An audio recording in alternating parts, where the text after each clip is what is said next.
Olá, bem-vindos a mais uma aula do nosso curso, nossa sétima aula. Na aula anterior, nós olhamos um pouco um dos maiores grupos de plantas terrestres, que são as angiospermas, ou as plantas com flores. E a partir desta aula, a gente vai começar a ver um pouco a diversidade que se encontra dentro das angiospermas. Então, vamos começar esse trabalho, na verdade, então, com alguns grupos um pouco menos diversificados, que são as Magnolides e Ana. Então aqui, só dando uma introdução a essa diversidade, essa imagem mostra uma árvore filogenética, um cladograma das angiospermas, né? Então aqui a gente tem toda a diversidade de plantas dentro, representada nessa árvore. E são esses grupos aqui que nós vamos ver de maneira geral, são principais grupos dentro das angiospermas. Então, hoje a gente vai focar nesses grupos que eu vou mostrar daqui a pouco, mas antes disso, só lembrando que a grande diversidade das plantas com flores se encontram principalmente nas monocotiledôneas e nas eudicotiledôneas, e uma terceira aqui dentro das magnolídeas, que são um dos grupos que nós vamos olhar. Nós temos também um outro grupo que é composto por três linhagens. Essas linhagens não são relacionadas entre si, né? Mas elas geralmente são tratadas como esse grupo que destoa um pouco das demais angiospermas devido às suas características morfológicas e à sua história evolutiva, né? Então a gente vai olhar as Amborellales, Nymphaeales, Austrobeleales e as Magnolídeas. Lembrando que aqui são três ordens. Magnolídeas é um grupo informal que é composto por diferentes ordens, como nós vamos ver daqui a pouco. Então, como eu falei, essas três ordens, elas compõem esse grupo informal aí chamado de ANA, né, que na verdade é formado aí, esse é um acrônimo para as primeiras letras de cada uma dessas ordens. Então, a Amborellales, ela é uma ordem interessante, mais no sentido de lançar um pouco de conhecimento sobre a evolução das plantas terrestres, desculpa, das angiospermas. Essas plantas não ocorrem no Brasil, elas são restritas à Nova Caledônia e tem uma característica interessante que é a ausência de vasos, né? Então, todas as espécies dessa ordem, dessa família, que são na verdade apenas uma espécie, pertencente ao gênero Amborella, não possuem vasos no seu xilema. Então a gente viu já anteriormente que as células xilemáticas podem ser formadas por traqueídeos, que são células um pouco mais simples, do que os vasos, que são essas células xilemáticas que têm esses orifícios no ápice e são ótimos condutores de seiva bruta, né, de água e minerais. Essas plantas não têm isso, né? Então o xilema delas é mais similar ao das gimnospermas ou o das samambaias, por exemplo, né? Então, essa novidade evolutiva aqui, que foi a origem dos vasos, só se inicia a partir dos outros grupos de angiospermas. A morfologia das flores dessas plantas é também peculiar. Elas têm flores que são diclinas, ou seja, apresentam sexos separados. A maioria das flores, como nós vimos na última aula, são hermafroditas, né? Então aqui é um exemplo de plantas que não têm flores hermafroditas, mas têm flores com apenas um sexo. Então as flores femininas das amborelas, elas têm 5 a 8 peças no perianto. Aqui nós temos as pétalas. Elas têm um gineceu que ele é apocárpico, ou seja, vários pistilos, no caso 5 também, de maneira geral, que são separados, não estão fundidos. Então aqui a gente tem 5 carpelos, formando cada um deles um pistilo, um ovário, um estilete praticamente inexistente e o estigma no ápice, né, formando um gineceu apocárpico. Nessas flores femininas também é comum nós vermos estames que são estéreis, né? Aparece um ou dois estames estéreis e também podem não ter nenhum estame nessas flores. E aí as flores masculinas vão ser compostas apenas por estames, né? Também variando em número relativo a 5 ou 8. Tá? Então esse aqui é um exemplo de flor masculina com vários estames sem um gineceu. O segundo grupo que a gente vai ver é a ordem Nymphaeales, que é uma ordem que inclui elementos que nós conhecemos. A maioria das plantas que estão aqui dentro são aquáticas, elas pertencem às três famílias, mas nós vamos ver apenas uma, que é a família Nymphaeaceae, que é a família que dá o nome a essa ordem. Então, em Nymphaeaceae, a gente tem plantas que vão ter folhas simples e tem essas folhas que são geralmente boiantes aqui, vou ver mais em detalhe daqui a pouco.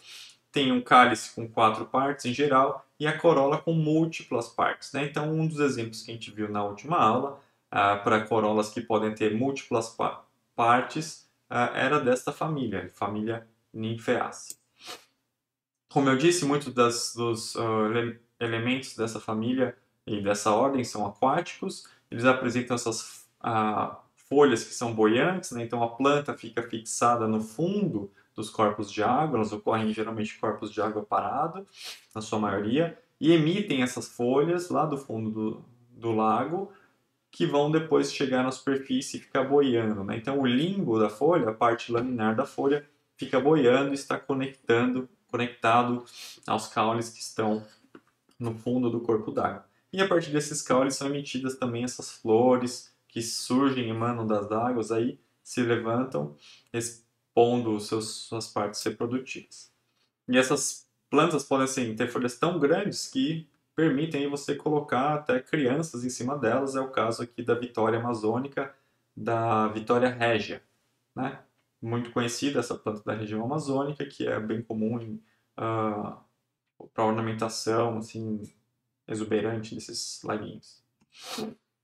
Então, olhando mais especificamente para as flores, a gente tem um exemplo muito legal dentro das ninféas, que é esta variação de forma nos estames. Né? Os estames eles variam desde aquela estrutura típica, com um filete, com mantera no ápice, até estruturas mais laminares, que lembram as pétalas. Isso mostra, ilustra muito bem como os órgãos das plantas são todos variações aí de folhas. Né? Então, as folhas dão origem a essas pétalas, e também essas estruturas laminares dão origem aos estames. Né? Não é sempre que a gente vê isso em todos os grupos de plantas, mas aqui é um exemplo interessante dessa relação aí entre os diferentes órgãos das plantas. Esqueci de comentar, elas não tem uma imagem também, devia ter providenciado essa imagem, que é super bonita, do gineceu sincárpico dessas plantas, que podem ter, sim, mais de uma dezena de carpelas, formando uma estrutura super bonita. Então, o último grupo que nós vamos ver, bem rapidamente, aqui da Ana, é a ordem Austrobeleales, que também inclui 3 famílias, Austrobeleaceae, Schizandrace e Trimeniaceae. E dentro dessa ordem a gente vai ver a família Schizandrace, mais como uma ilustração dessas plantas que podem ter as suas tépalas, né? Tépalas são esses órgãos, o nome que a gente dá aos órgãos de cálice da corola que não são diferenciados. E no caso dessas plantas, elas são espiraladas. Então lembra que a gente comentou que, de maneira geral, os órgãos das flores são dispostos em ciclos. Né? Então a gente tem um cálice, um ciclo. Acima dele, um outro ciclo de partes inseridas no mesmo nível, que é a corola. Depois, os estames também inseridos no mesmo nível e, por fim, o gineceu. Só que essas estruturas também podem estar organizadas espiraladamente. Tá? Não necessariamente as partes do cálice, da corola, do gineceu e do androceu são organizadas em ciclos onde todas as partes estão inseridas no mesmo nível ao longo do eixo floral. Elas podem estar dispostas espiraladamente. Então, uma forma de uma elipse, uma forma helicoidal, né? Como se fosse uma mola. E esse é o caso das Austrobeleares. Essas plantas também têm múltiplos estames, variando de 4 a 50, dependendo da espécie, e um gineceu apocárpico, ou seja, formado por diferentes pistilos com seus estiletes ovários na base, estilete e estigma no ápice. E dentro dessa família que nós temos o anis estrelado, né? Então pertencente ao gênero Ilício, que é essa planta. Então aqui o anis estrelado não é nada mais nada menos do que o fruto que se deriva desse gineceu apocárpico. Então cada uma desses frutos aqui é na verdade um ovário, então são múltiplos frutos nessa estrutura com uma semente dentro. Toda vez que você olhar para um anis estrelado, você pode lembrar que cada gominho dele é derivado de um ovário desse gineceu que é apocárpico. Tudo bem, então agora a gente pode passar para um grupo que é um pouco maior, que são as magnoliídeas. Como eu disse, magnoliídeas é o nome de um grupo informal que inclui 4 ordens: Lauralis, Magnolialis, Piperalis e Canelalis. A gente não vai ver todas essas ordens, Aqui só uma árvore filogenética ilustrando a relação entre elas, que mostra que Canelaris é mais próxima de Peperalis e Lauralis mais próxima de Magnolialis. Vamos olhar do que se tratam essas plantas então.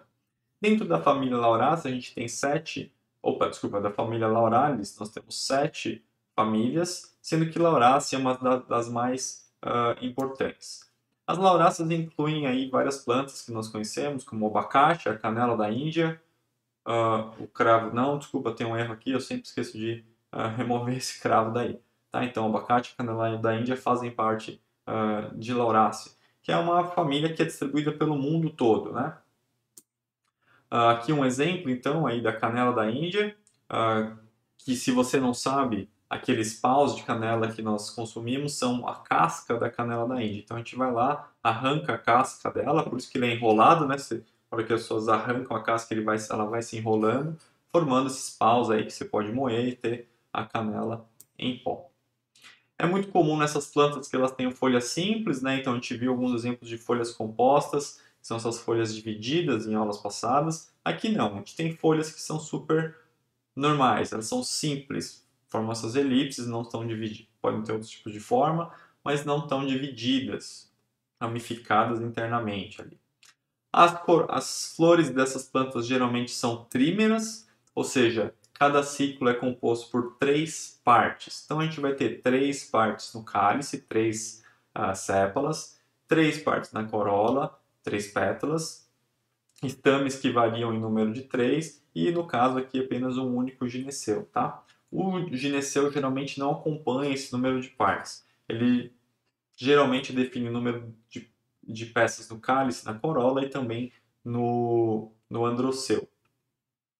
Acontece que nas lauráceas essas estruturas são muito similares, né, ao cálice e à corola. Então nós falamos que elas têm tépalas. Inclusive até é difícil você distinguir aqui quem que é o cálice e o que é a corola. E no caso das plantas dá para a gente pensar nos ciclos, né? Então essa florzinha que está se abrindo ainda aqui, dá para ver que tem 3 partes que estão mais externas, essa e essa daqui, que aí já fica mais difícil, e 3 que estão mais internas. Note que essas duas partes aqui recobrem em parte essa entre elas. E a mesma coisa vai acontecer com essas duas. Então essas mais externas são o cálice, essas mais internas são a corola. E uma característica muito legal das lauráceas, que ocorre apenas nessa família, é a presença desses estames que não se abrem a partir de fissuras, né? Então, na aula passada a gente viu um exemplo ali de estames que se abrem longitudinalmente, né? Então, as tecas se abrem para expor o pólen. Aqui não. Aqui esses estames vão ter esses poros aqui que são fechados por essas portinhas, né? Então, essas válvulas, essas estruturas se abrem, se erguem e a partir desses poros vão ser lançados aí os grãos de pólen para o ambiente. Vamos passar agora para a ordem Magnolialis, que inclui a família Magnoliaceae, Nonaceae mais 4 outras famílias, a gente não vai ver todas, obviamente. E vamos olhar a família Magnoliaceae primeiro. Essa família inclui o gênero Magnolia, um gênero muito comumente usado como ornamental, não é tão diversificado aqui no Brasil, mas é comum em outras áreas no hemisfério norte.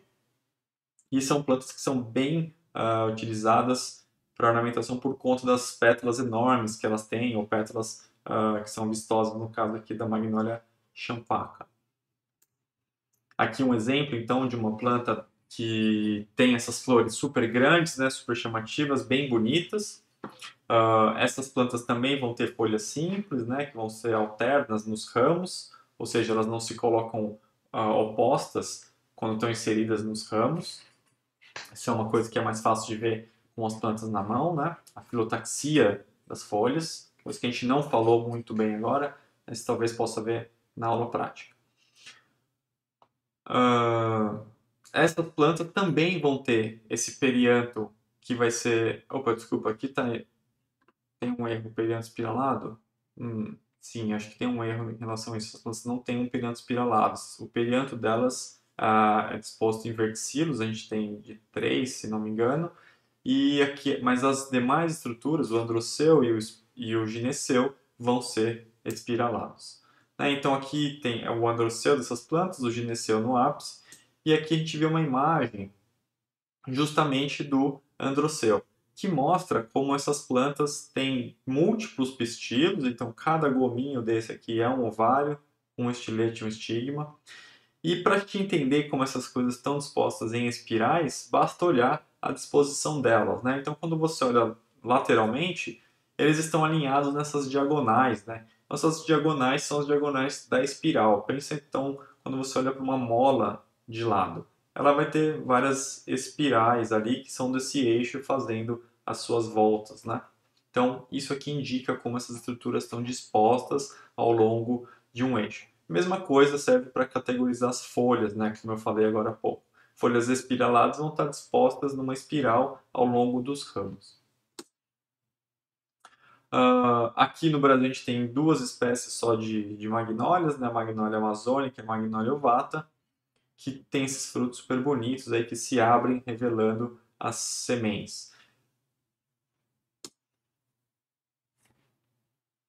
A segunda família que a gente vai ver dentro de Magnoliales é a Anonaceae, uma família que já é mais diversificada aqui no Brasil e tem várias espécies que nós conhecemos, tanto nativas quanto exóticas, como a fruta do conde, a graviola, que é bem comum usada aí para fazer sucos e etc.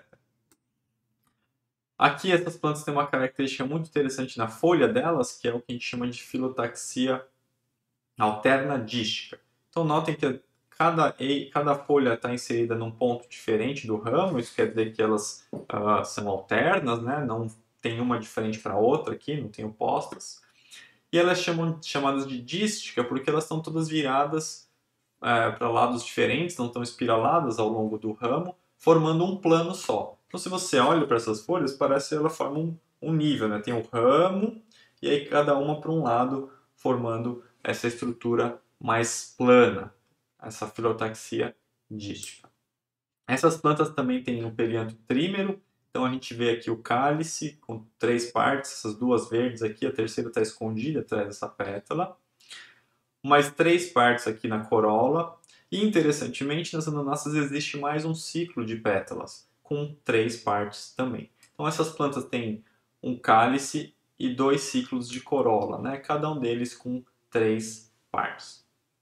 E da mesma maneira que as magnólias vão ter aqui os estames espiralados, então essa parte rosa aqui são os estames, e aqui a gente está vendo os pistilos, na verdade só os estigmas dos pistilos.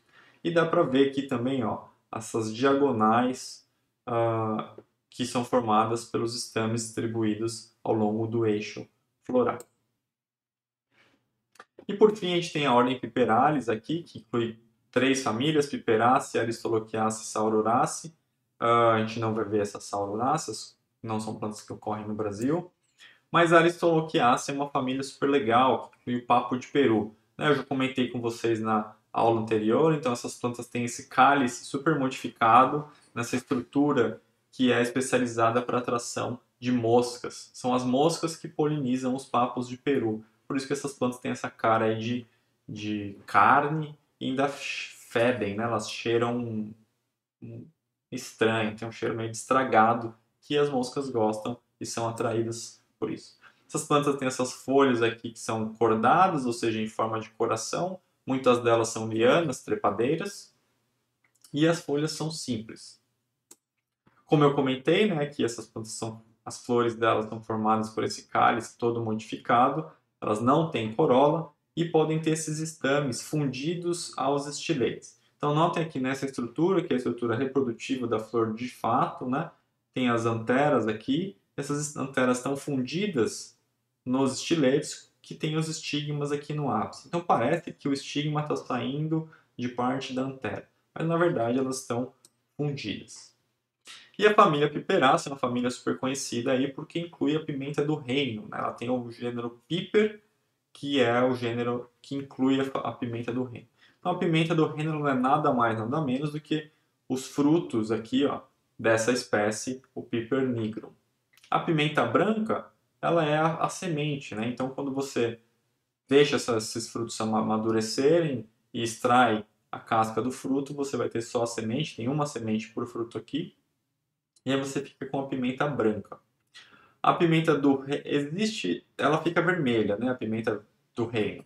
E o pessoal costumava usar ela, né, para esses frutos aqui amadurecidos, moía para temperar, só que dá muito trabalho e é muito complicado e o pessoal começou a usar mais, já usavam, claro, né, mas existe um predomínio hoje aqui do uso dos frutos verdes. Então, a pimenta do reino é o fruto verde do Piper nigrum que é torrado, né, e aí forma esse tempero que a gente usa.